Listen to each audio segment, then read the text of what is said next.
નમસ્તે મિત્રો, હું ડૉક્ટર શિવાની વિઠલાણી તમારું ખૂબ ખૂબ સ્વાગત કરું છું. આજે મહિલા દિવસ નિમિત્તે બધાને હાર્દિક શુભેચ્છાઓ. આજે હું વાત કરીશ 30થી 50 વર્ષની સ્ત્રીઓ માટે અને એમની સાથે જ, કારણ કે યુવા પેઢીને તો મહિલા દિવસનું મહત્ત્વ ખબર જ છે અને એની વેલ્યુ પણ કરે છે. જે વાત છે આ ગૃહિણીઓની કે જેને આનું મહત્ત્વ નથી ખબર, એમને પોતાની વેલ્યુ નથી ખબર, કિંમત નથી ખબર, તો આપણે આજે એના વિશે થોડી વાત કરીએ. વાત મારે એમ કરવી છે કે 24 કલાકનો જે સમય છે કે જે સ્ત્રીઓ પોતાના પતિઓ અને બાળકો પાછળ કાઢે છે એ બહુ સારી વાત છે, વંદનીય છે, પૂજનીય છે. પણ એના કરતાં પણ વધારે આ 24 કલાકમાંથી 1 કલાક એમણે પોતાના માટે પણ કાઢવી જોઈએ. પોતાના માટે પણ સમય કાઢીને કંઈક નવું શીખવું જોઈએ. એમ નક્કી કરે કે આજે 1 કલાક તો હું મારા માટે જ કાઢીશ, કે ફક્ત એમાં હું મારી પોતાની જાત સાથે જ કાઢીશ. હું જાતે વાત કરીશ, કંઈક નવું શીખીશ. આ 1 કલાકના સમયમાં હું સૌથી વધારે શું કરીશ કે ઇંગ્લિશ શીખવાની ટ્રાય કરીશ. ચેટ જીપીટી શું છે એ કંઈક નવું શીખીશ. એમાં કઈ રીતે કામ કરે છે એ જોઈશ. યુપીઆઈ આઈડી શું છે, ઓનલાઈન પૈસા કઈ રીતે ટ્રાન્સફર થાય છે, ટ્રાન્સફર કરવા માટે આઈડી કઈ રીતે બનાવવું જોઈએ, આ બધું હું શીખીશ. 1 કલાકમાં આપણે આટલું કરી શકાય, કારણ કે અત્યારના આ યુગમાં 21મી પેઢીમાં આઈટીનું જે આટલું સારું ચાલે છે એના માટે આપણે આવું શીખવું જોઈએ. કોઈ બીજા માટે નહીં, પણ આપણે આપણા પોતાના માટે તો શીખી જ શકીએ ને. બધું બીજા માટે કરવાનું નથી હોતું, આપણે આપણા પોતાના માટે પણ આવું શીખવું જરૂરી છે.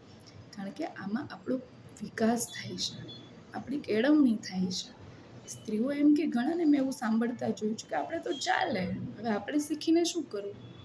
આપણે શીખેલું આપણા પોતાના માટે જ કામ આવવાનું છે, કોઈ બીજાના માટે નહીં. અને શીખવું જરૂરી છે, નવું નવું શીખતું રહેવું જોઈએ.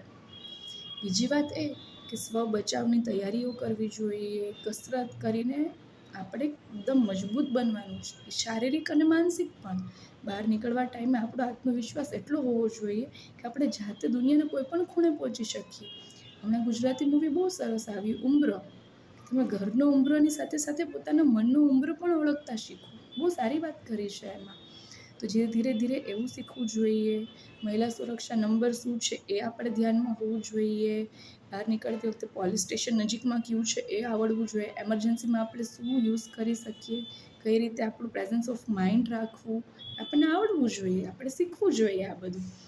બીજી વાત કરીએ તો એ કે હવે આઈટીનો આટલો મોટો ચાલુ છે, તો એમાં આપણે ઇંગ્લિશ શીખવું તો જરૂરી છે. તો થોડું ઇંગ્લિશ શીખવાની ટ્રાય કરીએ, ઇંગ્લિશ બોલતા શીખીએ, નવા નવા વર્ડ્સ ટ્રાય કરીએ, કઈ રીતે કયો વર્ડ ક્યાં યુઝ થાય છે એ શીખીએ. બીજા 1 કલાકનો ટાઈમ મળે એમાં આ બધી વસ્તુ શીખી શકાય છે. હવે ઘણી સ્ત્રીઓ એમ કે મને ટાઈમ જ નથી મળતો, આખું શેડ્યુલ 24 કલાકનું એટલું ટાઈટ હોય છે કે હું ફ્રી નથી થતી. તો રસોઈ બનાવતા બનાવતા, કપડાં સૂકવતા, કપડાં ઘડી કરતા વખતે યુટ્યુબમાં ચાલુ કરી દેવાનું, સાંભળવાના વિડીયોઝ. આ યુટ્યુબ કઈ રીતે કામ કરે છે એ શીખવાનું. આપણે પોતાનું અકાઉન્ટ આઈડી બનાવવું હોય તો શીખવાનું. ઈમેલ કઈ રીતે કરવાના, ઓનલાઈન પૈસા કઈ રીતે ટ્રાન્સફર કરવાના, આ બધું શીખવાનું. અને આ શીખતા વાર લાગશે, પણ ધીમે ધીમે કરશું તો આવડી ચોક્કસ જશે, એ વાતની ગેરંટી છે. બીજી વાત આપણે કરીએ તો ઘણી સ્ત્રીઓને મેં એવું જોયા છે કે કપડાં બી જોઈએ ને તો કે ના ચાલે, આપણે તો ક્યારેક નવા અને સારા કપડાં પહેરવાનું મન થાય ને તો બર્થડે અને એનિવર્સરી સિવાય પણ પહેરી શકાય. કે આજે મને પિંક કલરની કે ગ્રીન કલરની સાડી કે ડ્રેસ પહેરવાનું મન છે તો પહેરો ને. મહિલા દિવસ ત્યારે સાચું ઉજવાશે કે ધીરે ધીરે આપણે આ બધી વસ્તુમાંથી બહાર નીકળી, આપણે પોતાના માટે જીવતા શીખીએ, તો સાચા અર્થમાં એ ઉજવાશે. આ વાત હું એટલે કરું છું કે આવા પાત્રોને મેં નજીકથી જોયેલા છે, અનુભવેલા છે, એટલે હું વાત કરી શકું છું. તો ધીરે ધીરે આપણે આપણા પોતાના માટે સમય કાઢીએ, કંઈક નવું રોજ શીખીએ, કંઈક નવું, તો આપણો પોતાનો વિકાસ થશે. અને ખાસ એ આપણા પોતાના માટે જ.